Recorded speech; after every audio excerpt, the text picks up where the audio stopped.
80-20 Pareto qonunini ta'limda ta'sirini bilarmidingiz? Pareto qonuni asosan iqtisodiyot, marketing, sotuvda juda faol ishlatiladi, lekin ta'limda ham o'z o'rniga ega.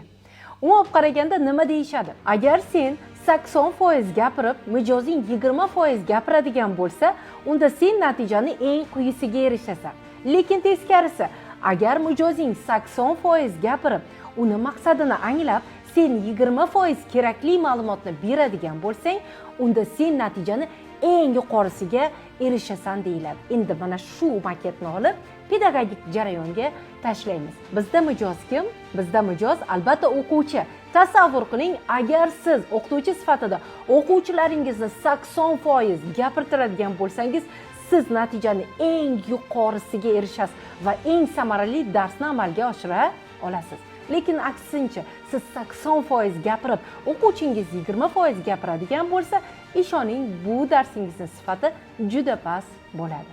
O'qituvchiga natija kerak bo'ladigan bo'lsa, o'quvchilarni gapirtirishni bilishi kerak.